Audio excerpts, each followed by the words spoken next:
Hello friends, তো আশা করি সবাই ভালো আছো। আর today we are going to discuss perception. তো যেটা আমরা যেভাবে ডিসকাশন করে থাকি, যেমন প্রথমে প্রিভিয়াস ইয়ার কোয়েশ্চেন্সগুলোকে নিয়ে অ্যানালিসিস করব, আর যেগুলো ইম্পর্টেন্ট পার্ট যেটা আমাদের বুঝতে খুবই অসুবিধে হয় সেই জায়গাগুলোকে ক্লিয়ার করে দেবো। তো আমরা সিলেবাসটা সবাই জানি।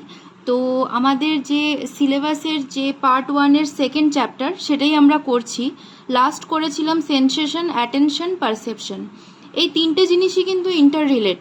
ওকে, তিনটে জিনিসই ইন্টার রিলেট করে কিভাবে সেটা আজকে পারসেপশনেই পুরোটা বুঝিয়ে দেব। ওকে, তো পারসেপশন ব্যাপারটা কি সেটা আমরা একটু ডিটেলসে জানবো। তার আগে তোমাদের বলে রাখা দরকার যে প্রিভিয়াস ইয়ার কোয়েশ্চেনগুলো যদি তোমরা অ্যানালিসিস না করো সেক্ষেত্রে তোমাদের কিন্তু অনেক অসুবিধার সম্মুখীন হতে হবে, কারণ পারসেপশন চ্যাপ্টারটা অনেকটাই বড়। তো প্রিভিয়াস ইয়ারে যে যে কোয়েশ্চেনগুলো আসে সেখান থেকেই কিন্তু ঘুরিয়ে ফিরিয়ে প্রত্যেক বছর আমরা কিন্তু কোয়েশ্চেন পেয়ে থাকি। কেমন? আচ্ছা, তো প্রিভিয়াস ইয়ারে ফার্স্ট কোয়েশ্চেন সেগুলো হচ্ছে তোমাদের ফার্স্টে যেটা 2016-এ কোয়েশ্চেনটা এসেছিল সেটা হচ্ছে what is the mean by time perception. ঠিক আছে, পারসেপশনের অনেকগুলো ডিভিশন আছে, তো তার মধ্যে টাইম পারসেপশনের মিনিং মানে ওরা ডেফিনেশন বোঝাতে চেয়েছে discuss the major theoretical perspective to explain temporal perceptions, why is filled time over estimated than uplift unfilled time. Okay, তো এই বিষয়টা টোটালটা কিন্তু 26 মার্কস। কোয়েশ্চেন ডিভিশনটা আমাদেরকে বুঝে নিতে হচ্ছে, কিন্তু এটা 2016-এ কিন্তু এইরকমভাবেই কোয়েশ্চেন আসতো। এখন দেখা গেছে কোয়েশ্চেনের প্যাটার্নগুলো কিন্তু ধীরে ধীরে চেঞ্জ হচ্ছে। কিভাবে বুঝবো? 2017-এ দেখো অনেকটা কোয়েশ্চেন প্যাটার্ন চেঞ্জ হয়েছে, 8+8+10। তাহলে এটা কিভাবে? যেমন ডেপথ, মুভমেন্ট, স্পেস, এই তিনটে টপিক আলোচনা করতে হবে, যেটা আমি অবশ্যই বারবার বলেছি ডায়াগ্রাম আর ফ্লোচার্ট থেকে তোমাদের করতে হবে।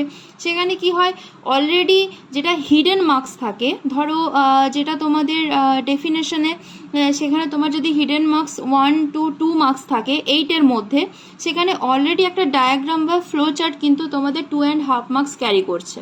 ঠিক আছে, তো যারা শুধু নোটস লিখছো তাহলে এক্সামিনার ওখানে এটা বুঝতে পারে যে এটা তো একটা সায়েন্স সাবজেক্ট, তো এখানে অবভিয়াসলি একটা যদি তোমাদের ফ্লো চার্ট বা কোনো একটা ডায়াগ্রাম থাকে তাহলে বিষয়টা আরও উনাদের বুঝতে সুবিধে হয়। তুমি এক্সামিনারকে কতটা হ্যাপি করতে পারছো তার উপরে কিন্তু তোমাদের নাম্বারটা, আর ওরা কত সহজে বিষয়টা বুঝে যাচ্ছে। ঠিক আছে, তাহলে নেক্সট হচ্ছে critically discuss with suitable example the nature of depth, movement, space. এটা কিন্তু পারসেপশন চ্যাপ্টার থেকে এসছে। তোমরা যদি পুরো পারসেপশন না পড়ো, ফার্স্টে তোমাদেরকে পুরোটা পড়তে হবে, যে যে জায়গাগুলো ইম্পর্টেন্ট সেগুলো কিন্তু পয়েন্ট রেখে সেগুলোকে মুখস্থ করতে হবে। ঠিক আছে, 2019-এ 18-এ কিন্তু স্কিপ গেছে, 19-এর কোয়েশ্চেন এসেছিল what is depth perception, discuss in the context the monocular and binocular cues of depth perception. ঠিক আছে, এটা কিন্তু 2019-এ এসেছিল।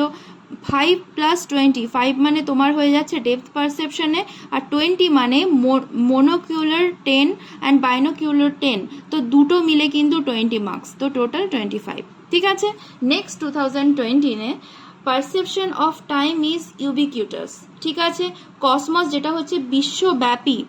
তোমাদের ইউবিকিউটাস মানে যেটা বুঝতে অসুবিধা হয় সেটা হচ্ছে কি বিশ্বব্যাপী। অনেকে কি হয় এই শুধু এই ওয়ার্ডটার জন্য কিন্তু কোয়েশ্চেনটা স্কিপ করে যাও। ঠিক আছে, তাহলে এই ব্যাপারগুলো কিভাবে বুঝবে, এই বিষয়গুলো কিন্তু তোমাদেরকে আমি পরে যখন আমাদের টোটাল সিলেবাসগুলো শেষ হয়ে যাবে তখন কি কি ধরনের কোয়েশ্চেন আছে সেগুলো অ্যানালিসিস করব। সেই ভিডিওসগুলো কিন্তু তোমরা যদি দেখো আর সেই কোয়েশ্চেন অ্যানালিসিসের ভিডিওসগুলো দেখো, তাহলে যে ধরনের একটা আনএক্সপেক্টেড ওয়ার্ডস, যেহেতু আমরা তো বাঙালি, তো ইংলিশটা আমাদের কাছে কি একটা ফরেন ল্যাঙ্গুয়েজ, তো কিছু কিছু এরকম টার্মস দিয়ে দেয়। কেন দিয়ে দেয়? কারণ এক্সামিনার এটা দেখতে চায় যে আমরা কতটা এই সাইকোলজি বিষয়টা অ্যানালিসিস করে করে পড়েছি। ঠিক আছে, কারণ এই যে এই ওয়ার্ডটা তুমি দেখতে পাচ্ছ, এটা কিন্তু অনেক সময় আমি দেখেছি যেটা মাস্টার ডিগ্রি এমএসসি করানোর সময় মাস্টার ডিগ্রিতে কিছু কিছু জায়গায় কিন্তু এই ওয়ার্ডটা আছে। ঠিক আছে, সেখান থেকেই এটা কিন্তু তুলে দেওয়া। কোশ্চেন অ্যানালিসিসে করার সময় এগুলো কিন্তু সব আমি তোমাদেরকে করাবো। সো ডোন্ট ওয়ারি, এখন পারসেপশনটা বুঝে নিতে হবে, ঠিক আছে? তো যেহেতু পরবর্তীকালে আমি বিভিন্ন ভিডিওস নিয়ে আসবো, তো সেই জন্য এটা অবশ্যই তোমরা সাবস্ক্রাইব করে রাখো আর বেল আইকন প্রেস করো, যাতে নতুন আপডেটস এলেই কিন্তু তোমাদের কাছে পৌঁছে যায়, কেমন? নেক্সট 2020-তে what is perception, what are different types of perception, discuss the Gestalt view of perception, ঠিক আছে? এটা 5 + 15 + 20 40, টোটাল 40 মার্কস, ওকে? আচ্ছা, তাহলে এই পারসেপশন বিষয়টা 2021টা কিন্তু আমি আগে ডিসকাস করেছি, 2020টা পরে, ঠিক আছে? এগুলো তোমরা নোট ডাউন করে নাও, বিষয়গুলো খুব ইজিলি কিন্তু তোমরা লিখে নিতে পারছো, কোথাও খুঁজতে হচ্ছে না, তো এগুলো কিন্তু মোস্ট ইম্পর্টেন্ট, ঠিক আছে? তাহলে ফার্স্টে আমরা এটা বুঝে নিচ্ছি পারসেপশন ব্যাপারটা কি, একটা ইজি ফ্লো চার্টের দ্বারা তোমাদেরকে আমি ক্লিয়ার করে দিচ্ছি। পারসেপশনটা কি, আমি তোমাদেরকে হোয়াট ইজ স্টিমুলাই সেটা আমরা কিন্তু ক্লিয়ার করেছি, ঠিক আছে? Stimuli is the plural form and stimulus is the singular form, ঠিক আছে? তাহলে কি স্টিমুলাস মানে কি? স্টিমুলাস যে কোনো অবজেক্ট হতে পারে, যে কোনো জিনিস হতে পারে, ঠিক আছে? সেটা হচ্ছে তোমার এনভায়রনমেন্টে কোনো বস্তু দেখলে বা যে কোনো একটা জায়গায় কোনো কিছু ঘটছে সেটা দেখলে, যেটা থেকে কিন্তু আমাদের মানে একটা অবজারভেশনের পরে আমরা যেটা একটা ইন্টারপ্রেট করতে পারছি, সেই বিষয়টাই কিন্তু স্টিমুলাস, ঠিক আছে? সেটা হচ্ছে উদ্দীপক, বেঙ্গলি মিনিং হচ্ছে উদ্দীপক, কেমন? আচ্ছা, স্টিমুলাস থেকে আমরা সেন্সারি রিসেপ্টার্সটা কি? আমরা টাচ, ঠিক আছে, টাচ, ভিশন, ওকে, এইগুলোর দ্বারা আমাদের যে পঞ্চেন্দ্রিয় আছে, ঠিক আছে, যেমন হচ্ছে কি আই, চোখ থেকে আমরা দেখে নিচ্ছি ভিশন, এবং স্কিন থেকে আমরা টাচ করতে পারছি, সেখান থেকে বিষয়টা ধরো কোনো একটা গরম একটা জিনিস, সেটা আমরা টাচ করলাম, টাচ করার পর কি আমাদের ওই জায়গাটা গরম লাগলো, হাতে একটা গরম লাগলো, তার মানে কি আমাদের একটা স্টিমুলাস কাজ করলো যে এই বিষয়টা, এটা হচ্ছে গরম, তাহলে এটা কি সেন্সারি রিসেপ্টার্স, যখন ওটা রিসেপ্টার্স করছে তখনই তুমি এটা বুঝতে পারছো যে এটা গরম বিষয়, এই জিনিসটা, এই বস্তুটা গরম। এই গরম যখন বিষয়টা দেখলে তখন তোমাদের অ্যাটেনশন কিন্তু অটোমেটিক্যালি ওইদিকে চলে গেল, যে পরবর্তীকালে ওই বিষয়টাকে হাত দেওয়ার আগে আমরা হয়তো কোনো কাপড় দিয়ে হয়তো ওই জিনিসটাকে ধরবো, বা ঠান্ডা হওয়া অবধি আমরা অপেক্ষা করব। এই যে অবজারভেশনটা, এই যে তোমরা এটাকে ইন্টারপ্রেট করছো, ঠিক আছে, এই যে টোটাল প্রসেস করছো, এই প্রসেসটা কিন্তু ফার্স্টে তোমাদের অ্যাটেনশন হয়েছে, অ্যাটেনশন হওয়ার পর তুমি যে ওই প্রসেসটা করছো তোমাদের মেমোরিতে কিন্তু থেকে গেল এটা কিন্তু গরম, এই পাত্রটা গরম, অনেকগুলো পাত্র আছে, এটাই হাত দিয়ে বুঝতে পেরে গেছো গরম, তখন ওটা মেমোরিতে থেকে গেল, ঠিক আছে? এবং তোমার আদার সাইকোলজি প্রসেস কিন্তু কাজ করতে শুরু করছে। এবারে যে পারসেপশন মানে কি, তোমার ভিউটা কি, যে এই জিনিসটা গরম ছিল, এবারে যত কিছু তুমি ইন্টারপ্রেট করছো যে হ্যাঁ ওটাকে একটা কাপড় দিয়ে ধরতে হবে যাতে আমাদের স্কিনে ওটা লেগে যেন না আমাদের স্কিনটা পুড়ে যায়, ঠিক আছে? তাহলে এই বিষয়টাকেই আমরা পারসেপশন হিসেবে ধরছি, ঠিক আছে? এবারে তোমাদের বিষয়টা বোঝানোর জন্য একটা জায়গায় আমি নিয়ে যাচ্ছি, যেটা হচ্ছে কি না পারসেপচুয়াল প্রসেস, ঠিক আছে? পারসেপশন হচ্ছে কি আমরা পারসিভ করছি, পারসিভ মানে কি আমরা অবজার্ভ করছি, তাহলে হিউম্যান হচ্ছে পারসিভার, কিসের? পারসেপশনের, ঠিক আছে? তাহলে পারসেপচুয়াল প্রসেসটা কি? Perceptual process are the different stages of perception we go through, আমরা যার মধ্যে দিয়ে, যে স্টেজের মধ্যে দিয়ে যাচ্ছি, যে পারসেপচুয়াল প্রসেসের মধ্যে দিয়ে যাচ্ছি, সেই বিষয়টাকে কিন্তু পারসেপচুয়াল প্রসেস বলে, ঠিক আছে? এটা কিন্তু পারসেপশনের মধ্যেই থাকছে, ঠিক আছে? ভয় পাওয়ার কোনো দরকার নেই। নেক্সটে আসছি, বিষয়টা কি, কিছু স্টেজেস আছে, স্টেজেসটা কিভাবে মনে রাখবো? দেখো, শর্ট টার্ম RSOIR, ঠিক আছে, RSOIR, ঠিক আছে, দুদিকে আর, মাঝখানে SOI, এটা হচ্ছে কিন্তু একটা প্রসেস। কি? ফার্স্ট হচ্ছে রিসিভিং মানে কি, ওই যে তুমি কোনো একটা সেন্সারি অর্গান দিয়ে তুমি যে জিনিসটাকে টাচ করলে, তোমরা টাচটা করার পর বুঝতে পারলে, ওদিকে অ্যাটেনশন গেল, বিষয়টা গরম, ঠিক আছে? গরম হওয়ার পর তোমরা ওটাকে রিসিভ করলে, ঠিক আছে, যে হ্যাঁ এরপরে তুমি ওটা মেমোরিতে স্টোর করে নিয়ে এবারে তুমি বুঝতে পারছো ওটাকে কিভাবে ইন্টারপ্রিটেট করতে হবে, ঠিক আছে? যেমন এটা হচ্ছে দুটো ভাগে ভাগ হচ্ছে, ইনপুট, অবজেক্ট, ইভেন্ট, পিপল, ঠিক আছে? আমরা পিপলটাকে কেন ধরছি?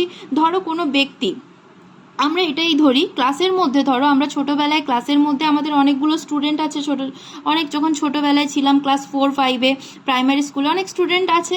এবার তার মধ্যে দিয়ে যখন তুমি প্রথমবার কারোর সাথে খেলতে যাচ্ছ, তুমি বুঝতে পারছো এই ফ্রেন্ডটা হচ্ছে ফ্রেন্ডলি, এ হচ্ছে আমাকে খেলা নিচ্ছে, কিন্তু বাকি ফ্রেন্ডগুলো কি না, ওরা হচ্ছে তোমাকে খেলা নিচ্ছে না। তার মানে কি এই ফ্রেন্ডটা তোমার কাছে ফ্রেন্ডলি, তোমার কাছে এটা কিন্তু একটা মেমোরিতে চলে গেল, তুমি রিসিভ করে নিলে কি হ্যাঁ এই বন্ধুটা, একে আমি বন্ধুত্ব করতে পারি, কারণ কি এই আমাকে খেলাতে নিয়েছে, কিন্তু বাকিজন আমাকে খেলাতে নেয়নি। তার মানে কি তাদেরকে আমরা বন্ধু হিসেবে ভাববো না। তাহলে যখনই তুমি ওকে বন্ধু হিসেবে ভাবছো, এটাকে পারসিভ করে নিচ্ছ, তার মানে ও হচ্ছে কি তোমার সারা জীবনের জন্য ও বন্ধু থাকছে। ঠিক আছে, এই বিষয়টাকে ইনপুটস অবজেক্ট ইভেন্টস, কোনো একটা ইভেন্টসের দ্বারা কিন্তু তুমি রিসিভিং করলে। তার মানে কি বিষয়, ইভেন্টসটা কি ছিল, একটা খেলা, হয়তো একটা টিফিন পিরিয়ডে তোমরা একটা খেলা করছিলে, সেটাকে ইভেন্টস ধরছো। ইনপুটস মানে কি, তুমি এখানে গিয়ে তুমি দাঁড়ালে দিয়ে বলো তুমি আমাকে খেলা নিবি তোরা, তো এবার যখনই তুমি জিজ্ঞেস করছো, কিছুজন কিন্তু তোমাকে ডিনাই করে দিল, ঠিক আছে, তাহলে তুমি তাদের কাছে আর ভবিষ্যতে যাবে না। কিন্তু যে ফ্রেন্ড ডিনাই করলো না, অ্যাকসেপ্ট করলো যে হ্যাঁ তোমাকে খেলায় নেব, তুমি আমাদের সঙ্গে খেলতে পারো, তার মানে কি ও তোমার ফ্রেন্ডলি হয়ে গেল, ও তোমার ফ্রেন্ড হয়ে গেল। ঠিক আছে, তার মানে এখানে পিপল এরা হচ্ছে রিসিভিং মোড, মানে তুমি রিসিভ করে নিলে কে আমার বন্ধু হবে, কে আমার বন্ধু হবে না। ঠিক আছে, সিলেক্টিং মানে কি, এই যে এতজন ছিল, প্রায় 10 থেকে 12 জন ছিল, 12 জনের মধ্যে তুমি একেই সিলেক্ট করলে, ঠিক আছে, কিন্তু বাকি জনকে কি হিসেবে সিলেক্ট করলে, যে না ওরা আমাকে ভবিষ্যতে খেলা নেবে না, তাহলে যখনই আমার কোনো হেল্পের দরকার হবে, যখনই কোনো বিষয় দরকার হবে, তুমি ওদের সঙ্গে কি করবে, হয়তো ওদের সঙ্গে তুমি অতটা মিশবে না। ঠিক আছে, তাহলে এটা কি হবে, এক্সটার্নাল ইন্টারনাল ফ্যাক্টরস। ইন্টারনাল মানে কি, তুমি যদি রিসিভ করে নিলে না যে হ্যাঁ এই বন্ধুটা ভালো, ওই বন্ধুটা খারাপ, তাহলে কি ভালো বন্ধুটাকে তুমি সিলেক্ট করলে, এটা তোমার ইন্টারনাল থাকলো। এক্সটার্নালি তুমি ওটা ফিল করতে পারলে, যে এক্সটার্নালি মানে কি তোমার অ্যাটিটিউড বা বিহেভিয়ার ক্রমশ কি হবে, এদের এই ভালো বন্ধুটার প্রতি তুমি ইনভলভ হতে থাকবে। ঠিক আছে, নেক্সট হচ্ছে অর্গানাইজিং। অর্গানাইজিং মানে তার মধ্যে থাকবে grouping, closure, continuity, proximity, similarity. এবারে বুঝতে পারছো, গ্রুপিং মানে কি, যখনই তুমি কোনো একটা গ্রুপ তৈরি করলে, বা তুমি একটা কোনো বন্ধুত্ব তৈরি করলে, তার মধ্যে তুমি এই বন্ধুটাকে নিয়ে এলে, তার মানে তুমি গ্রুপিং। কোনো গ্রুপ ছাড়া কোনো অর্গানাইজেশন ক্রিয়েট হয় না, সেটা তো আমি একটা শর্ট এক্সাম্পলে বোঝালাম। তার মানে কি গ্রুপিং মানে কি, তুমি একজনের বেশি যদি কোনো ব্যক্তি না থাকে, সেই জিনিসটাকে আমরা কখনোই গ্রুপ বলবো না। এরপরে কিন্তু তোমাদের চ্যাপ্টারে গ্রুপ বলে একটা জায়গা আসবে। ঠিক আছে, জাস্ট এই মুহূর্তে এই গ্রুপিংটা বুঝে নাও, যে একজনের বেশি যখন থাকবে, যখন তোমরা একসঙ্গে অর্গানাইজেশন করে কোনো কাজ করবে, কোনো টিম তৈরি করবে, গ্রুপ আর টিমের মধ্যে পার্থক্য কি, এগুলো কিন্তু আসবে, হ্যাঁ পরে আসবে। তো বিষয়টা বুঝে নাও, যখন গ্রুপ করবে তখন তোমরা কোনো একটা কাজ করবে, কোনো একটা মিশন করবে, অর্গানাইজ করবে। ঠিক আছে, কোনো একটা গ্রুপ, যেমন ধরে নাও নীতি আয়োগ। নীতি আয়োগের মধ্যে কি আমাদের নীতি আয়োগের মধ্যে প্রথম কে থাকছে, আমাদের প্রধানমন্ত্রী, তারপরে থাকছে সিইও, কে আছে এখন রিসেন্ট সুমন বেরি আছে আই থিঙ্ক, তো সুমন বেরি। তারপরে কি ও একটা টিম তৈরি করছে, কিছু ক্যাবিনেট মিনিস্টারদের নিয়ে, কিছু এদেরকে নিয়ে, তো ওটা কিন্তু স্ট্যাটুটারি বডি নয় নীতি আয়োগটা। ঠিক আছে, এটা আমরা জানি। ঠিক আছে, ওটা একটা এক্সিকিউটিভ বডি। আচ্ছা, সেটা আমরা পরে আসছি। তারপরে হচ্ছে ক্লোজার, কন্টিনিউইটি। এই যে নীতি আয়োগ যে এটা করেছে 5th 5-year প্ল্যানের পরে কিন্তু 2014-এ নীতি আয়োগ এসছে। ঠিক আছে, তাহলে এটা কন্টিনিউ করার জন্য ওরা কিছু নিয়েছে, যেমন 2030-র মধ্যে একটা সাবজেক্ট আছে, ওই সাবজেক্টটাকে ফুলফিল করতে হবে। ঠিক আছে, তারপরে প্রক্সিমিটি, সিমিলারিটি। ঠিক আছে, বিষয়গুলো বোঝা গেল। নেক্সট হচ্ছে ইন্টারপ্রেটিং। এখানে আমি এটা স্টার দিয়ে রেখেছি কেন, পারসেপচুয়াল এরর্স, এটা কিন্তু আমি আজকেই ডিসকাস করব। তো ব্যাপারটা বুঝে নাও, ইন্টারপ্রেটিং মানে কি, পারসেপচুয়াল কিছু এরর্স আছে, সেটা আমাদের কিন্তু মানে এটা কেন দেওয়া থাকে, আমরা কিছু ভুল করি কি, কিছু মানুষকে চেনার জন্য, কিছু হয়তো আমরা ধরো আমাদেরকে তোমরা ধরো পড়াশুনো করতে করতে একদিন তোমরা অফিসার হলে, তো অফিসার হওয়ার পর তোমাদেরকে বুঝতে হবে যে কোন মানুষটাকে আমি ভালো হিসেবে নেব। তুমি ধরো একটা টিম তৈরি করলে, এই টিমে তুমি একজনকে দেখলে হ্যাঁ এ খুব ট্রাস্ট ওর্দি, ঠিক আছে, একে নিলাম, এ হচ্ছে ট্রাস্ট ওর্দি ন, তাহলে আমি একে গ্রুপে নেব না। কিভাবে তুমি সিলেক্ট করবে? ঠিক আছে, পারসেপচুয়াল এরর্স থাকলে কিন্তু তোমার ওই সিলেক্টে প্রবলেম আসবে, এবং তুমি যে মিশনের জন্য ওই গ্রুপটা ক্রিয়েট করবে, সেই মিশনটা কিন্তু সাকসেসফুল হতে কিন্তু বাধা আসবে। কেমন? নেক্সট হচ্ছে অ্যাট্রিবিউশন। আজকে পারসেপচুয়াল এরর্সটা ক্লিয়ার করব তোমাদের কাছে। নেক্সট রেসপন্স মানে যেটা ধরো আউটপুটস, বিহেভিয়ার, ধরো তুমি এই যে তোমার এই যে একটা সিম্পল এক্সাম্পল বলে দিই, যে তুমি একটা ভালো ফ্রেন্ডকে তুমি তোমার ছোটবেলাতে একটা সঙ্গী করে নিলে, এই ফ্রেন্ডের কাছ থেকে তুমি এবারে কি পাবে, ডেফিনেটলি তুমি আউটপুটস কিছু পাচ্ছ, বিহেভিয়ার তোমার চেঞ্জ হচ্ছে, যে সবার সঙ্গে তুমি অতটা কিন্তু ফ্র্যাঙ্ক থাকবে না, তোমার বিহেভিয়ারাল চেঞ্জেস আসবে। ঠিক আছে, কেমন, তুমি ফ্রেন্ডের সঙ্গে তোমার ওই বন্ধুটাকে তুমি সিলেক্ট করে নিয়েছো, ঠিক আছে, তুমি রিসিভিং করার পর তাকে সিলেক্ট করে নিয়েছো, তুমি তাকে অর্গানাইজিংয়ে কিন্তু তোমার মেন্টাল, যখনই তুমি কোনো কাজ করবে, কোনো গ্রুপ করবে, কোথাও বসে গল্প করবে, তুমি তখন ওই ফ্রেন্ডটাকে চাইবে। ঠিক আছে, ইন্টারপ্রেটিং মানে তার সঙ্গে তুমি মিশবে, এবার মেশার সময় তুমি কাকে সিলেক্ট করবে না করবে সেটা তুমি বুঝতে পারছো, এবারে তোমার রেসপন্স আসছে কি, তো তার সঙ্গে তুমি কেমন বিহেভিয়ার করবে, তুমি কি আউটপুটস সেখানে থাকবে তার প্রতি, বা তোমার অ্যাকশন বা অ্যাটিটিউডসে কি চেঞ্জেস আসবে, বা কি সেম থেকে যাবে, বিলিফস, তার উপর বিলিফস আসবে, এবং তাকে কতটা মানে ফ্রেন্ডলিভাবে তুমি সারা জীবন তার সঙ্গে মিশবে, সেটা ডিপেন্ড করছে ফিলিংসের ওপর। বিষয়টা ক্লিয়ার হলো? ঠিক আছে, একটা শর্ট এক্সাম্পল তোমাদেরকে বোঝাই। ধরো এটা তুমি, তোমার একটা ফ্রেন্ড, কেমন, সে এদিক থেকে বিষয়টাকে আমি জাস্ট এইভাবে বোঝাই, ঠিক আছে, যেমন ধরো তোমরা কোথাও একটা যাচ্ছ, তুমি আর তোমার ফ্রেন্ড মিলে, ঠিক আছে, একটা জায়গায়, এবার তুমি হঠাৎ করে এসে দাঁড়ালে, রিসিভ করলে, কি রিসিভ করলে, যে একটা নাম্বার দেখতে পারলে, ঠিক আছে, একটা কোথাও একটা কোনো একটা গ্রাউন্ডে, ফুটবল গ্রাউন্ডে হয়তো একটা নাম্বার দেখতে পাচ্ছ, কি এরকম একটা নাম্বার আছে, ঠিক আছে, এবারে তুমি ওটাকে সিলেক্ট করছো, সিলেক্ট মানে কি, আচ্ছা আমরা দুজনেই মিলে এই নাম্বারটাকে দেখি তো এটা কি, তখন তোমরা অর্গানাইজ করছো, অর্গানাইজ মানে তোমরা দুজনে মিলেই কিন্তু এই নাম্বারটাকে দেখে অবজার্ভ করে অর্গানাইজ করার চেষ্টা করছো, ঠিক আছে, তারপরে ইন্টারপ্রেটিং মানে কি, দুজনে এদিক থেকে তুমি নাম্বারটাকে দেখছো এই সাইড থেকে, আর তুমি হচ্ছ এই সাইড থেকে নাম্বারটা দেখে নিজেদের মধ্যে, সেটা পারসেপচুয়াল এরার্স হোক বা অ্যাট্রিবিউশন হোক, দুজনের তরফ থেকে কিন্তু তোমরা ইন্টারপ্রেট করছো, ঠিক আছে, তারপরে রেসপন্স করছো। রেসপন্সটা কি, রেসপন্সটা দুজনেই যখন নাম্বারটা দেখছো, এদিক থেকে যখন সে দেখছে তখন দেখছে নাম্বারটা 6 লেখা, কিন্তু তারপর এদিক থেকে যখন সে দেখছে তখন সে দেখছে নাম্বারটা 9 লেখা, দুজনে কনফিউজ, দুজনেই বলছে দুজনের তরফ থেকে যে না এটা নাম্বার 6 হবে, এটা নাম্বার 9 হবে, দুজনের থেকে কিন্তু এইটা বলছে, এটাকে কিন্তু আমরা পারসেপচুয়াল এরার্স এর মধ্যে ধরতে পারি।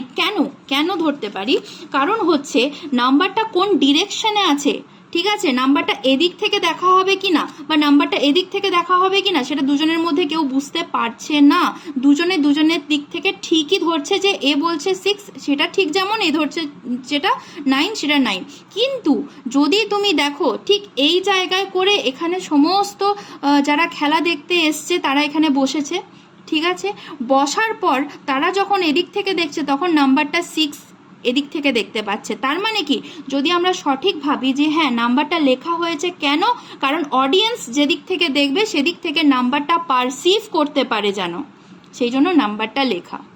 বোঝা গেল এতটা? ঠিক আছে,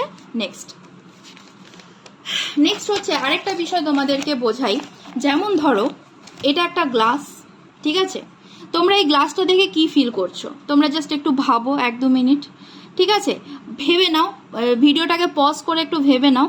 কেউ বলবে, দেখো এবারে, যে এই গ্লাসটা হাফ ফুল আছে, কেউ যারা ভিডিও দেখছো আমার, তারা কেউ বলবে গ্লাসটা হাফ ফুল করা আছে, কিন্তু আরো কিছুজন বলবে না গ্লাসটা হাফ খালি আছে।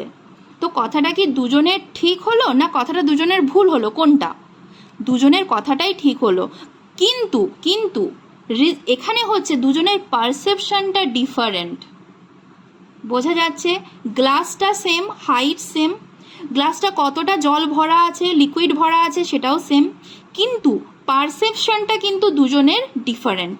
কেউ বলবে এটা হাফ ফুল আছে, কেউ বলবে এটা হাফ এমটি আছে, ঠিক আছে, বোঝা গেল?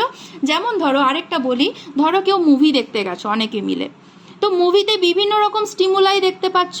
স্টিমুলাই মানে কি, এই ধরো গ্লাসে জল ভরা আছে, এই অবজেক্টটাকে দেখার পর তোমাদের সেন্সরি অর্গান ভিশন কি বলছে, ওটা অ্যাটেনশন নিল যে গ্লাসটা তো হাফ খালি আছে, এটা অ্যাটেনশন নিল, তারপরে তোমাদের পারসেপশন, যেটা তোমাদের অবজারভেশনের পর যেটা তোমরা ইন্টারপ্রেট করলে, যে হ্যাঁ কেউ বললে এটা হাফ ফুল, কেউ বললে এটা হাফ এমটি, ঠিক আছে, এইটা হচ্ছে কিন্তু তোমাদের দুজনের পারসেপশনটা ডিফারেন্ট। কেমন? ঠিক আছে। আরেকটা হচ্ছে কি, এই যে দেখো এখানে হচ্ছে 3টে স্টিক রাখা আছে, যে এদিক থেকে স্টিকটা দেখছে সে কি বলছে যে এখানে তো 3টে স্টিক আছে, 1 2 3, কিন্তু যে এদিক থেকে স্টিক্সগুলো দেখছে সে বলছে কি নাম্বার এখানে 4টে স্টিক্স আছে। তার মানে কি দুজনের পারসেপশন ডিফারেন্ট। এতটা বোঝা গেল যে স্টিমুলাইটা মানে যে অবজেক্টটা ওরা দেখে অ্যাটেনশন গ্র্যাব করলো সেটা হলো এদিক থেকেও সেম, এদিক থেকেও যেটা দেখলো ঠিক, দুজনেই ঠিক, কিন্তু পারসেপশনটা আলাদা। সে এই ব্যক্তিটা যদি এদিকে ঘুরে এসে দেখে তাহলে তার পারসেপশনটা হবে যে না তুমি ঠিকই বলেছো, এটা 3টে আছে। ঠিক আছে, আচ্ছা এবার একটু ডেফিনেশনে আসি, পারসেপশনের ডেফিনেশনটা। ফার্স্টে তোমাদেরকে ওটা বুঝিয়ে দেওয়ার কারণ তোমরা পারসেপশনটা ক্লিয়ার হবে যে হ্যাঁ এটাকে আমরা পারসেপশন বলে। যারা নতুন পারসেপশন শিখছো তাদের কাছে বিষয়টা আর ভুল হবে না। ঠিক আছে, নেক্সট, পারসেপশনটা কি? Intellectual process through which an individual সিলেক্টস data from environment. সিলেক্টস data from environment মানে কি?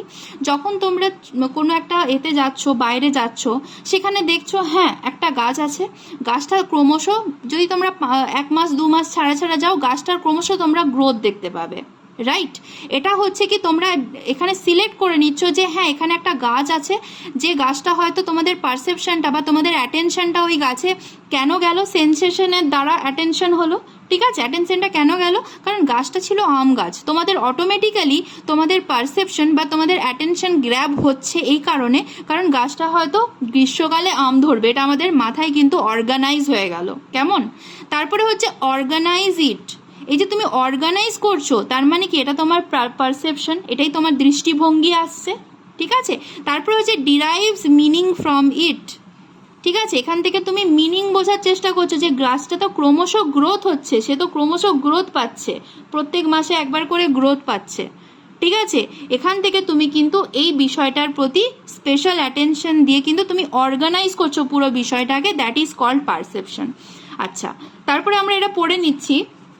It is cognitive process which involves organism selecting, organizing and interpreting the stimulus. ঠিক আছে, স্টিমুলাস মানে উদ্দীপক বা উত্তেজক। এটা কিন্তু বারবার আমি বলছি কারণ এটা খুব ইম্পর্টেন্ট। এটাতে যদি কোথাও কোনো কারণে ভুল হয় তোমাদের লেখাতে কিন্তু নাম্বার পাবে না, সো বি ভেরি কেয়ারফুল। আচ্ছা, তাহলে একটা আমি তোমায় বলতে পারি, ধরো এই যে ইট ইজ কগনিটিভ প্রসেস, এটা হচ্ছে একটা cognitive process which involves organism selecting, organising and interpreting. ফার্স্টে তুমি সিলেক্ট করছো, তারপর তুমি তোমার ব্রেনের মধ্যে অর্গানাইজ করছো, তারপর তুমি ওটা ইন্টারপ্রেটেড করছো। ঠিক আছে, একটা এক্সাম্পল, ধরো কোনো একটা বাচ্চা, ঠিক আছে, কোনো একটা ছোট বাচ্চা, সে তার এক্সপিরিয়েন্স খুবই কম, সে একটা ছোট হয়তো একটা জায়গায় বসে একটা মুভি দেখছে। মুভিটা কি একটু অ্যাকশন মুভি আছে, ওখানে বেশি বন্দুক টন্দুক নিয়ে কাউকে মারধর করা, বিভিন্ন রকম অ্যাকশন মুভি হচ্ছে। এবার ওই বাচ্চাটা ওই অ্যাকশন মুভিটা দেখার পর ও কি করছে, সিলেক্ট করছে। ঠিক আছে, এটা একটা অ্যাকশন মুভি। তারপর নিজে থেকে অর্গানাইজ করছে। অর্গানাইজ কি করছে, কারণ মুভিতে যে হিরোটা বা যে মারামারি করছে তার জায়গায় নিজেকে বসাচ্ছে, তার মানে কি তার ব্রেনের মধ্যে সেটা অর্গানাইজ করছে। ইন্টারপ্রেট কি করছে, সে যখনই ওটা অর্গানাইজ করে নিচ্ছে, সে একজন সামনে যে বসে আছে সে নিশ্চয়ই তার শত্রু হবে। এবার যখন সে তার ব্রাদারকে, মানে এল্ডার ব্রাদার বা যে কেউ ওর সামনে বসেছে তাকে সে কিন্তু ভেবে নিচ্ছে তার শত্রু, অটোমেটিক্যালি সে কিন্তু মানে একটু ভায়োলেন্ট হয়ে গেল, কি মারামারি শুরু করলো ওই মুভিটা দেখার পর। তার মানে যারা এক্সপিরিয়েন্স নয় তারা যখন কোনো একটা জিনিসকে সিলেক্ট করছে তাদের অটোমেটিক্যালি ওই অবজেক্টটা বা ওই স্টিমুলাইটা যখন তারা মানে উত্তেজিত হচ্ছে তখন তারা অর্গানাইজ করছে ব্রেনে এবং ইন্টারপ্রেট করছে। ঠিক আছে, আমাদের কাছে একটা এক্সাম্পল খুব ইম্পর্টেন্ট বা খুবই আমাদের ভালো লাগার হতে পারে যে যখনই তোমরা কোনো অফিসারদের দেখো, WBCS অফিসার, অটোমেটিক্যালি তোমাদের ব্রেনের মধ্যে কাজ করে কি আমি ওই জায়গায় যদি থাকি তাহলে আমি নিশ্চয়ই আমার বাবা মার মুখ উজ্জ্বল করব, আমি একটা ভালো পজিশনে যাব, আমি আমাদের ফ্যামিলিকে প্রোটেক্ট করতে পারবো, এইসব বিষয় ব্রেনের মধ্যে কাজ করে। তখন তোমরা নিজেদেরকে অর্গানাইজ করছো এবং তোমরা তোমাদের ওই অর্গানাইজিংয়ের পর তোমরা রেগুলারলি সেই পড়াশুনোটা শুরু করেছো যে আমাকে একদিন WBCS এক্সিকিউটিভ হতে হবে। ঠিক আছে, এটা হচ্ছে সব থেকে ইজিয়েস্ট এক্সাম্পল। কেমন? ঠিক আছে, নেক্সট হচ্ছে আমি যেটা বললাম, যেটা পারসেপচুয়াল প্রসেসের মধ্যে থাকছে পারসেপচুয়াল এরর্স। এটা কিন্তু মোস্ট ইম্পর্টেন্ট, এটা কিন্তু এক্সামে এসছে। ঠিক আছে, এটা কিন্তু মাথার মধ্যে রাখবে, আসতে পারে। ঠিক আছে, এখানে কতগুলো টাইপ আছে। ফার্স্ট হচ্ছে stereotyping, horn effect, halo effect, recency effect, primary effect, self serving bias, self prophecy error. এর মধ্যে কোনগুলো, যেগুলো কঠিন লাগে ওগুলো আমি তোমাদেরকে বুঝিয়ে দিচ্ছি। ঠিক আছে, স্টেরিও টাইপিং মানে কি, ধরো ফার্স্টে আমি তোমাদেরকে বুঝিয়ে দিই। Making positive or negative generalization about group or category of people usually based on inaccurate assumptions and belief and applying this generalization to an individual member of the group. ঠিক আছে, কেমন, ধরো তোমাদের কাছে ধরো তুমি ধরো তোমার মাকে বলছো যে হ্যাঁ মা আজকে আমরা ঘুরতে যাব, কোথাও হয়তো একটা ট্রিপে যাব। ঠিক আছে, ট্রিপে যাওয়া মানে কি, সেখানে বন্ধুদের সঙ্গে যাবে। তখনই তোমাদের মা বলবে যে বন্ধুদের সঙ্গে যাচ্ছিস কেন, চল তুই ফ্যামিলি মেম্বারদের সঙ্গে যা, বন্ধুদের সঙ্গে যাস না। কারণ কি, এই স্টেরিওটাইপ মানে হচ্ছে, ধরো তুমি সেই বন্ধুদেরকে, যাদেরকে তুমি ভাবছো যে না এরা ভালো, কিন্তু তোমার মা বা বাড়ির সকলে এটা বলবেন হয়তো যে হয়তো ও আমার ছেলেটাকে হয়তো কোনোভাবে খারাপ করে দিতে পারে। ঠিক আছে, হয়তো আমার ছেলে খুব ভালো পড়াশুনো করে, আমার ছেলে বা মেয়ে খুব ভালো পড়াশুনো করে, বন্ধুদের সঙ্গে মিশলে বা তাদের সঙ্গে যদি কোনো ট্রিপে যায় হয়তো তাদের মাথায় হয়তো কোনো খারাপ ঢুকিয়ে দিতে পারে, আমার ছেলেটাকে হয়তো খারাপ করে দিতে পারে, এই জন্য হয়তো তোমাদেরকে ওই ট্রিপে ছাড়ে না। তার মানে কি, পার্টিকুলার এই যে এই যে বিষয়টা, এটা শুধুমাত্র বাবা মারা চায় স্কুল বা কলেজের মধ্যেই আবদ্ধ থাক, এটা কখনোই সেটার বাউন্ডারি বেরিয়ে বাইরে যদি কোনো ট্রিপ হয় সেটা দিতে দেবে না। তার মানে এই যে এই জিনিসগুলো, এই চিন্তাভাবনাগুলো আমাদের প্যারেন্টসের মধ্যে এসে থাকে, সেই বিষয়টাকে আমরা স্টেরিওটাইপিং বলছি। ঠিক আছে, এই এক্সাম্পলের থ্রুতে তোমরা হয়তো খুব ইজিলি বুঝতে পারছো। এবারে ধর ডেফিনেশনটা পড়ো। Making positive or negative generalization about group or category of people usually based on inaccurate assumption and beliefs and applying these generalization to an individual member of the group. বোঝা গেল? Next, horn effect.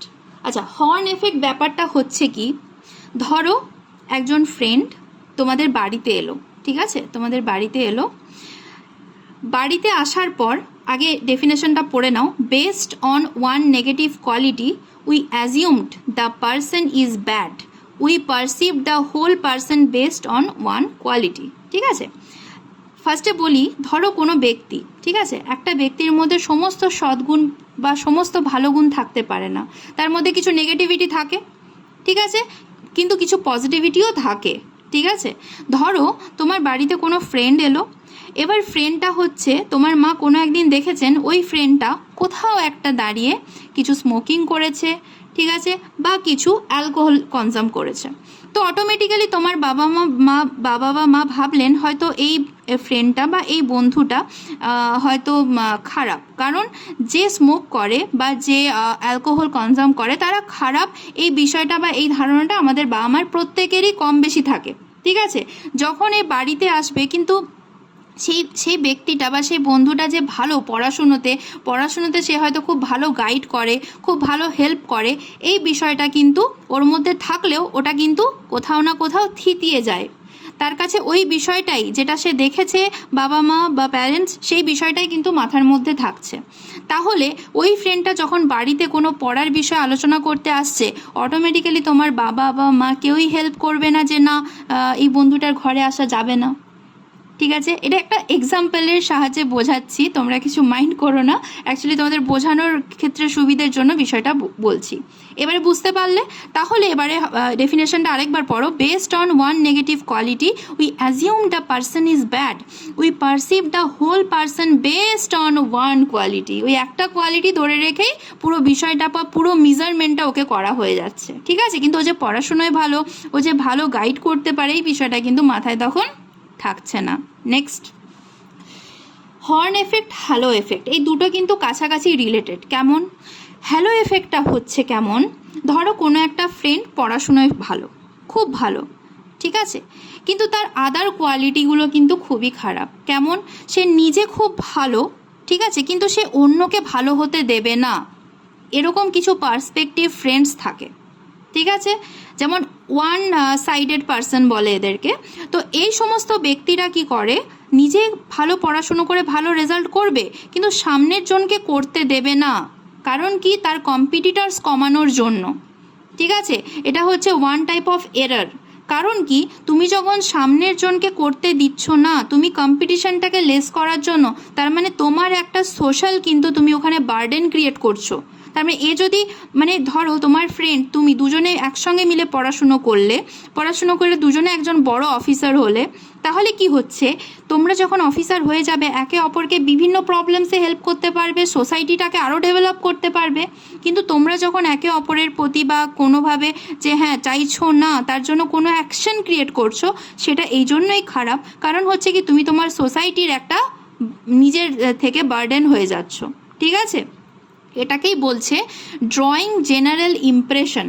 ঠিক আছে, of individual on the basis of a single characteristic. If someone is good at one dimension, he or she is perceived to be good at other dimensions as well. ঠিক আছে, তার মানে হচ্ছে ওই ব্যক্তিটা শুধু পড়াশুনোতেই ভালো, কিন্তু তার নেচার বা তার বিহেভিয়ার বা তার একটা অ্যাটিটিউডে সে কিন্তু অনেকটাই খারাপ। পড়াশুনো ভালো হওয়ার সঙ্গে সঙ্গে কি বলে, অনেক মানুষের মতো মানুষ হও, সবাইকে শ্রদ্ধা করো, ছোটদের রেসপেক্ট করো, বয়স্কদেরকে গাইড করো বা হেল্প করো। ঠিক আছে, এটাই তো বলে সবাই। তো এই বিষয়টাকে যখন তোমরা করছো না, দ্যাট মিনস এটাকে কিন্তু হ্যালো এফেক্ট। সুতরাং অনেকে কি বলে, সোসাইটি কি বলে, পড়াশোনায় ভালো, এ ভালো চাকরি করছে, তার মানে এর সবটাই ভালো, এ ক্যারেক্টারিস্টিক গুড, এ সব দিক থেকেই গুড। ওকে, এই বিষয়টা কিন্তু আমাদের পারসেপচুয়াল এরর্সের মধ্যে পড়ছে। নেক্সট হচ্ছে রিসেন্সি এফেক্ট। রিসেন্সি এফেক্ট মানে কি?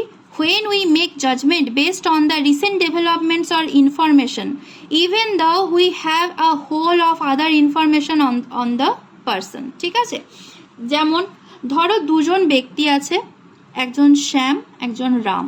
ঠিক আছে, এই দুজন ব্যক্তি আছে, এই দুজন ব্যক্তি একটা অফিসে কাজ করে। এবার শ্যাম হচ্ছে, ও তার সম্পূর্ণটা দিয়ে হয়তো সে সারা বছর 1 ইয়ার ধরে সে কিন্তু খেটে কাজ করছে।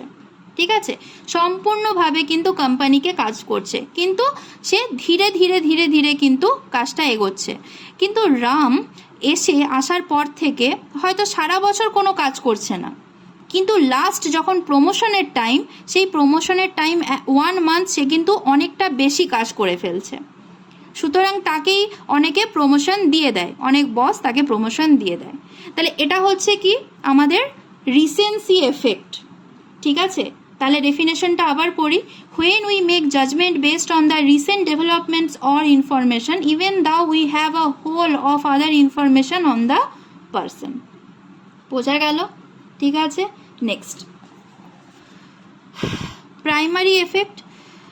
tendency to form judgment opinion quickly based on the first information we received. Subsequently, we may receive other information, but we make our judgment based on the first information. এটা হচ্ছে আরেকটা আমাদের কাছে অত্যন্ত পরিচিত বিষয়। শুধু নামটা কি? Primary effect. এটা শুধু মনে রেখো। প্রাইমারি এফেক্ট মানে কি? ধরো তোমার কাছে, তুমি হয়তো কোনো একটা ইনস্টিটিউশনে ফার্স্ট পড়তে গেছো WBCS এর জন্য। পড়তে যাওয়ার পর কিছু ফ্রেন্ডস আছে, ওই ফ্রেন্ডসের মধ্যে তোমার সঙ্গে যে দুজন ফ্রেন্ডস হয়তো খুব ভালো কথা বললো, খুব তাড়াতাড়ি মিশে গেল, তোমরা সঙ্গে সঙ্গে ভেবে নিলে যে এরা হয়তো খুব ভালো ফ্রেন্ড, আমাকে প্রচুর গাইড করছে। কিন্তু কিছু ফ্রেন্ডস হয়তো বসেছে, কিন্তু তার সঙ্গে তোমার ভালো ইন্টারাকশন হয়নি প্রথমে। তাহলে তুমি কি শুধু এদেরকে ফুললি ট্রাস্ট করে নিলে? এই ফুললি ট্রাস্ট করাটা হচ্ছে আমাদের কাছে এরার। ঠিক আছে, কেমন? কারণ হচ্ছে এরা হয়তো প্রথম দিকে খুব ভালো বিহেভ করছে, কিন্তু ভেতরে ভেতরে হয়তো কোথাও না কোথাও জেলাস করছে। সেই জেলাসিটার ইম্প্যাক্ট হয়তো তোমার ওপর পরে পড়বে। কিন্তু যারা হয়তো কথা বলছে না, চুপ থাকছে, তারা কিন্তু সব দিক থেকে তোমাকে গাইড করতে পারতো, যদি তুমি তাদেরকে কিছুটা সময় পরে বা কিছুটা সময় পরে ধীরে ধীরে বন্ধুত্ব হতো। এরকম কিছু ব্যাপার আছে। মানে ফার্স্ট ইমপ্রেশনেই তুমি কাউকে সার্টিফিকেট দিয়ে দিচ্ছ, হি or she is the very good person. ঠিক আছে, এটাকেই আমরা বলে থাকি প্রাইমারি এফেক্ট। ডেফিনেশনটা আরেকবার পড়বো। Tendency to form judgement opinion quickly based on the first information we received. Subsequently, we may receive other information, but we make our judgment based on the first information. ঠিক আছে, easy লাগলো। Next, similar to me effect, এটা কিন্তু most important. Similar to me effect, MEE, কেমন? এটা হচ্ছে কি, we tend to favour like or give favourable judgement to those who are similar to us. কেমন? আচ্ছা, এটার এক্সাম্পল হচ্ছে, ধরো আমরা ইন্ডিয়াতে থাকি, আমরা বিভিন্ন স্টেটের মধ্যে থাকি। এবার কথা হচ্ছে, যখন ধরো তুমি একটা ছোট কোনো অর্গানাইজেশনে তোমরা কাজ করছো, সেখানে যে বস আছে সেই বস ধরো কোনো পার্টিকুলার, আমি ধরে নিলাম রাজস্থান থেকে আসা, ঠিক আছে? এবার সেই তোমাদের এবারে যখন কোনো রিক্রুটমেন্ট প্রসেস চলবে, যখন ইন্টারভিউ হবে, রাজস্থান থেকে যে সমস্ত ব্যক্তিরা এসছে, আমরা ধরো ওয়েস্ট বেঙ্গল থেকেও গেলাম ইন্টারভিউয়ের জন্য, অন্ধ্রপ্রদেশ থেকে গেলাম, দিল্লি থেকে গেলাম, কিন্তু রাজস্থান থেকে ধরো যারা যাচ্ছে, সে বস হচ্ছে কি তাকেই ফেভার করছে যে হ্যাঁ এই ব্যক্তিটাকে আমি কিন্তু সিলেক্ট করব। এই যে এই সিলেক্ট করা একটা পারসেপচুয়াল, যে একটা আলাদা রকম, যে হ্যাঁ রাজস্থান থেকে যারা আসবে তাদেরকেই আমি এ করবো, তাহলে কিন্তু ওই অর্গানাইজেশনটা বাকি জায়গা থেকে যারা গেছে ওদেরকে যদি যোগ্যতা অনুযায়ী না ওদেরকে সিলেক্ট করে, তাহলে ওই অর্গানাইজেশনটার কি হবে? লুফলস হবে, ঠিক আছে, ভেঙে যাবে। তার মানে এটাও হচ্ছে ওয়ান টাইপ অফ এরর। তো এই বিষয়টা বলেছে, similar to me effect, we tend to favour or like or give favourable judgement to those who are similar to us. ঠিক আছে, বোঝা গেল? নেক্সট হচ্ছে self serving bias, the tendency for individuals to attribute their own success to internal factors while putting the blame for failures or external factors. এটা আমরা সবারই অভিজ্ঞতা হয়ে আছে এই বিষয়টা। সেলফ সার্ভিং বিয়াস ছোট করে বুঝিয়ে দিই, ঠিক আছে? ধরো তোমার একজন ফ্রেন্ড, ঠিক আছে, তোমার একজন ফ্রেন্ড তোমাকে বলেছে তুই একদিন WBCS অফিসার হবি, ঠিক আছে? সে হয়তো বলে দিয়েছে কোনো একটা কারণে, কোথাও হয়তো গল্প হতে হতে বলেছে, তুই যেরকম হয়তো তোর অ্যাটিটিউড বা বিহেভিয়ার তোকে দেখে মনে হয় তুই একজন WBCS অফিসার হবি। এবার তুমি হয়তো সেই বিষয়টাকে ভুলে গেলে, এরপর তোমার নিজস্ব খাটনি দিয়ে, নিজস্ব পড়াশুনো দিয়ে, নিজস্ব পরিশ্রম দিয়ে, ঠিক আছে, রাতের পর রাত জেগে খাওয়া দাওয়া বন্ধ করে তোমরা প্রিপারেশন নিয়ে একদিন WBCS অফিসার হলে। তারপরে হওয়ার পর সেই ফ্রেন্ডের সঙ্গে একদিন তোমার দেখা হলো, ঠিক আছে? দেখা হওয়ার পর সে বলছে, দেখেছিস আমি তোকে বলেছিলাম বলেই তুই হয়েছিস। তার মানে তোমাদের মাঝখানে যে অ্যাটেনশন দিয়ে কাজ করেছো, যে তোমরা পড়াশুনো করেছো, কষ্ট করেছো, তার ভ্যালুর থেকে তার কথাটাই বেশি ইম্পর্টেন্ট, মানে ওই জন্যই তুমি হয়েছো। এই যে একটা সেলফ স্যাটিসফ্যাক্টরি যে অ্যাটিটিউড যে সমস্ত মানুষদের মধ্যে থাকে, সেই বিষয়টাকেই বলছে সেলফ সার্ভিং ব্যাস। ঠিক আছে, পড়ে নি ডেফিনেশনটা। The tendency for individuals to attribute their own successes to internal factors while putting the blame for failures or external factors. ঠিক আছে, এবার ধর তুমি WBCS অফিসার হলে না, ঠিক আছে, তখন হয়তো কিছু মানুষ দেখেছিস তো তোকে আমি বলেছিলাম তুই হবি না, তাহলে এত কষ্ট করে করছিস কেন? হয়তো তুমি তোমার পড়াশোনাটাকে জারি রেখেছো, একদিন তুমি হবে, কিন্তু এই যে মাঝখানে তোমাদেরকে ডিমোটিভেট করা, এই বিষয়টাকে কিন্তু বলা হচ্ছে কি, যে internal factors while putting the blame for failures on external factors. ঠিক আছে, এটা ফেলিয়ার্স হবে অর সাকসেস হবে। কেমন? ঠিক আছে, নেক্সট। তারপরে হচ্ছে সেলফ ফুলফিলিং প্রফেসি, যেমন হচ্ছে people's preconceived expectations and beliefs determine their behavior, thus serving to make their expectations come true. ঠিক আছে, এই বিষয়টা বোঝা যাচ্ছে। ধরো তুমি একটা কোনো বিষয়, আগের বিষয়টার মধ্যেই বলেছি, কোনো একটা ব্যক্তি হয়তো তুমি একটা নতুন কোনো কাজে জয়েন করেছো, বা তুমি তোমার নতুন একটা প্রিপারেশন স্টার্ট করেছো, তো অনেকেই তোমাকে নেগেটিভ ইম্প্যাক্ট দেবে। বলেছিলাম না তোর দ্বারা হবে না, তুই কেন করছিস এই বিষয়টা, তোর দ্বারা হবে না, তুই কোনো পড়াশুনো করিস না। এই যে তোমাকে একটা নেগেটিভ ওরিয়েন্টেড যে একটা কথা বলছে তোমার ফেলিয়ারের জন্য, এই বিষয়টাকে বলা হয় সেলফ ফুলফিলিং প্রফেসি। ঠিক আছে, বোঝা গেল? আচ্ছা, তোমাদেরকে কিছু বিষয় বলে রাখি। আজকে এই পারসেপশন চ্যাপ্টারটা হলো, এবারে নেক্সট চ্যাপ্টারটা যখন আমি তোমাদেরকে শুরু করব, তার আগে আমি তোমাদেরকে কিছু বিষয় বলে রাখি, যেটা হচ্ছে যখন ধরো এই পুরো সিলেবাসটা শেষ হয়ে যাবে এবং 1000 সাবস্ক্রাইবার ক্রস করবে, তখন আমি চেষ্টা করব তোমাদের একটা ডেলি লাইভ ক্লাস নিতে, যাতে তোমাদের ডাউটসগুলো ইনস্ট্যান্ট ক্লিয়ার করে দিতে পারি। কিন্তু সেটা এখন পসিবল হচ্ছে না। 1000 সাবস্ক্রাইবার আমার জাস্ট 2 মান্থসই স্টার্ট করেছি আমার এই ইউটিউব ভিডিও। তো যখন এটা 1000 আপ হয়ে যাবে সাবস্ক্রাইবার, তারপরে তোমাদের আস্তে আস্তে করে একটা করে লাইভ ক্লাসেস নেব, যেখানে ডাউট ক্লিয়ারিং থাকবে, যেখানে তোমাদের কোনো কোয়েশ্চেন থাকলে তোমরা একদম জাস্ট ইনস্ট্যান্ট তোমরা করতে পারো। এবং কিছু কিছু যেগুলো তোমাদের কাছে মনে হয়ে থাকে যে হ্যাঁ গো নোট মেকিংসের ক্ষেত্রে কিছু প্রবলেম ফেস করছো, সেই সময় তখন কিন্তু আমি ডিটেলসে আলোচনা করে দেবো। ঠিক আছে? তো নেক্সট দিন কিন্তু 3rd চ্যাপ্টার অফ পার্ট 1 আনবো। তো সেটা আশা করি নেক্সট দিনই, পরের দিনই আমি করছি। তো তোমাদের কেমন লাগলো জানিও, লাইক সাবস্ক্রাইব অবশ্যই করো। আর চলো, তারপরে কোনো ডাউট থাকলে আমাকে মেসেজ জানাও। ঠিক আছে? চলো, বাই।